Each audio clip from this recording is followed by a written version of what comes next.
Allez, on passe à la forme monnaie. Vous allez voir, c'est très simple, il n'y a pas de difficulté, ça va passer tout seul normalement. Vous avez fait le plus dur, hein. Là c'est du gâteau maintenant. Voilà, j'ai rien à dire, c'est parti.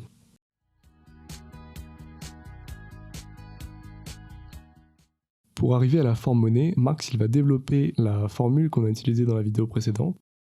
Ça donne Z marchandise A est égal à U marchandise B ou égal à V marchandise C ou égal à X marchandise E ou etc. etc. Normalement, si vous avez bien suivi et compris la vidéo précédente, ça devrait pas être trop compliqué de comprendre ça. Cette formule-là, elle souligne juste le fait que n'importe quelle marchandise, en tant qu'elle porte en elle un quantum de travail humain, peut prendre la place de la forme équivalente. Alors cette formule-là, elle est très bien, mais elle est loin d'être parfaite. Le type de travail utile concret déterminé contenu dans chaque équivalent marchandise particulier n'est qu'une forme phénoménale particulière, donc non exhaustive, du travail humain. Celui-ci a bien sa forme phénoménale complète, ou totale, dans la sphère globale de ces formes phénoménales particulières, mais il n'a pas, en l'espèce, de forme phénoménale unitaire. Voilà, je crois que le texte il est assez clair en lui-même, hein. Donc on a besoin d'une forme unitaire, et pour la trouver, cette forme-là, on va encore développer la formule, et on va faire appel à la forme qu'on appelle la forme valeur générale.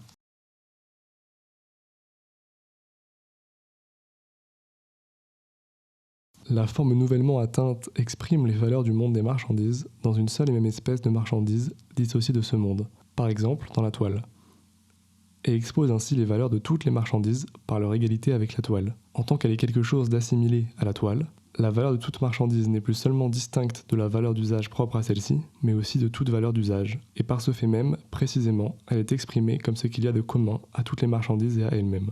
Cette forme est donc la première qui réfère effectivement les marchandises les unes aux autres en tant que valeurs, ou encore qui les fasse apparaître les unes aux autres comme des valeurs d'échange.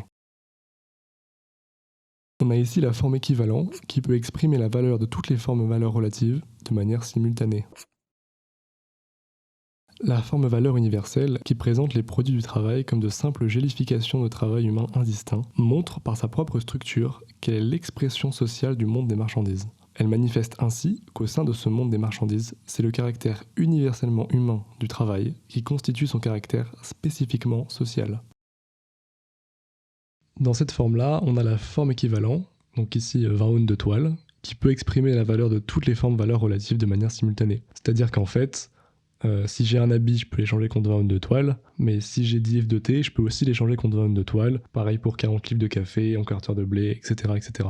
Et c'est dans cette forme-là qu'on observe le caractère social des marchandises le mieux, puisqu'on peut voir toutes les marchandises qui sont à la place de la forme valeur relative en même temps, qui peuvent s'échanger donc contre une forme équivalente.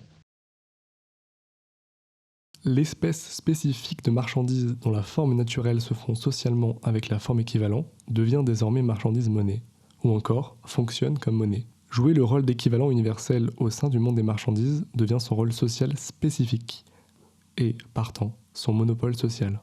En fait, la monnaie, c'est qu'une forme équivalente de la forme valeur générale, sauf que au fil du temps, c'est devenu sa fonction spécifique d'occuper cette forme-là, et donc elle obtient un rôle spécifique qui est celui de monnaie. Voilà, alors pourquoi ce passage-là il est vraiment important? Ouais, c'est simple, hein, c'est juste...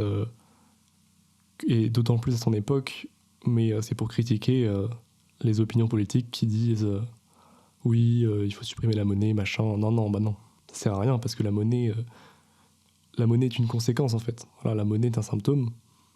Si on la supprime, il y a une autre marchandise qui prendra sa place au fil du temps. Donc ça n'a aucun sens de supprimer la monnaie. Allez, je cite 2 trucs très courts pour conclure ça. L'or ne se présente face aux autres marchandises comme monnaie que parce qu'antérieurement, il leur faisait face comme marchandise. La forme marchandise simple est donc le germe de la forme monnaie. Voilà, au final c'est un passage qui est assez simple. Il n'y a pas vraiment de difficulté. Marx il montre très bien comment il développe sa formule, c'est très logique, ça passe tout seul. Ce qu'il y a à retenir, c'est effectivement que Marx il adopte une vision matérialiste finalement de l'analyse de la monnaie. Il essaie de comprendre d'où vient la monnaie, comment est-ce qu'elle émerge.